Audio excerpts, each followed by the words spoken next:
بالنسبة لمباراة مساء اليوم، مباراة الهلال السوداني ضد ضيفه سان بيدرو الإيفواري على ملعب شيخ عبيدية.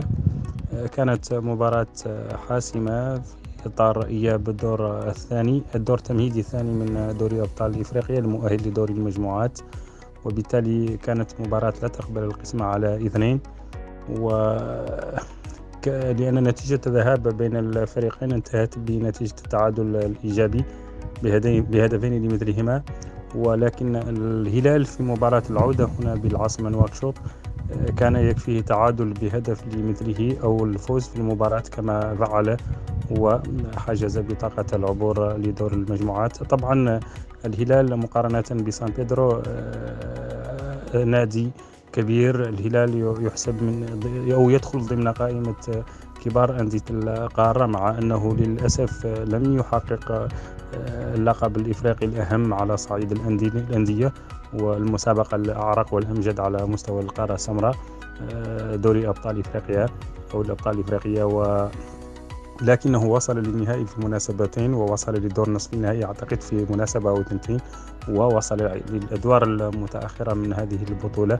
تخطى عقبة دور المجموعات بعدة مناسبات، وله تاريخ كبير هذا النادي السوداني الذي فضل رفقة غريمه التقليدي المريخ أن يتواجد في الدوري الموريتاني بسبب ظروف أو الأزمة السياسية التي تعيشها شقيقة السودان، وبالتالي رحبت الاتحادية الوطنية لكرة القدم بهذا الطلب، وكما أن الجهات الرسمية أيضا رحبت بهذا الطلب، وقبل طلبهما بالرحب والسعة من طرف اتحاديتنا ومن طرف أيضا جهاتنا الرسمية في بلادنا. وبالتالي سيشارك هذان الفريقان في الدوري الموريتاني على مدى موسم كامل ضد الأندية المحلية، وسيخوض الهلال مباريات المتعلقة بدوري الأبطال بعد أن ضمن التواجد في دوري المجموعات على الملاعب الوطنية، إما على المركب الأولمبي أو على ملعب شيخ عبيدية.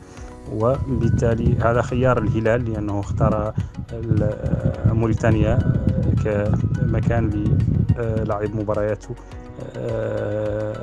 القارية، بينما عكس المريخ أعتقد لم يفضل، لأن المريخ خرج من كأس الكونفدرالية الإفريقية مساء اليوم بخسارته ضد الجيش الملكي بهدفين دون رد هناك بالمغرب، وبالتالي سيركز على المشاركة في الدوري الموريتاني، دوري الدرجة الأولى طبعا في المحلي هنا، ولأنه خرج من المنافسات القارية بالنسبة للمريخ. أما الهلال سيواصل في دوري الأبطال، وستكون مبارياته فيما تتعلق بالإياب هنا بالعاصمة نواكشوط، بالتحديد على ملعب شيخ عبيدية، أو أعتقد ربما في بعض من الأحيان على المركب الأولمبي.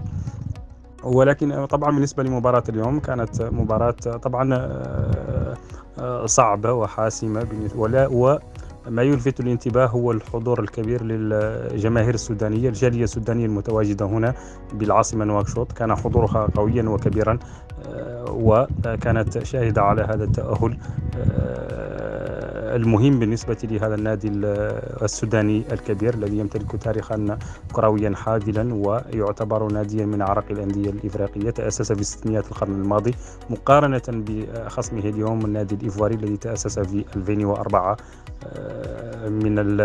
طبعا من القرن الجديد، وبالتالي تاريخه لا مقارنة بين الناديين. طبعا الهلال استطاع أن يؤكد خبرته وحقيته بالتأهل على حساب النادي الإيفواري في هذه المباراة. طبعا قلت الجماهير السودانية أو الجالية السودانية حضرت بقوة. كان هناك حضور أيضا مقبول نوعا ما للجماهير الموريتانية التي ساندت الهلال السوداني في هذه المباراة، وعندما حسم التأهل كانت هناك احتفالات حاشدة من طرف الجمهور السوداني، تخللتها أيضا الطبول التي كانت متواجدة، وكذلك أغاني شعبية سودانية متواجدة في مدرجات ملعب شيخ عبيدية، وفرحة عارمة للسودانيين، وكذلك طبعا فرح الجمهور الموريتاني أيضا مع السودانيين بهذا التأهل. كانت هناك أيضا لافتة تحمل شعار تحملون آمال 40 مليون سوداني. حتى كذلك كل الشعب الموريتاني أيضا كان مع السودانيين في هذه المباراة ومع هذا النادي الذي نفتخر ومثلا نحييه على اختياره هو والمريخ لبلدنا ولدورنا مثلا تعويض لتوقف الدور السوداني بسبب الأزمة السياسية التي تعيشها السودان الشقيقة، التي نتمنى أن تنقشع هذه الأزمة وأن يتم أن يعود السودان طبعا لوحدته ويعود أيضا لنشاطاته الرياضية وحتى كذلك الاجتماعية والاقتصادية الطبيعية.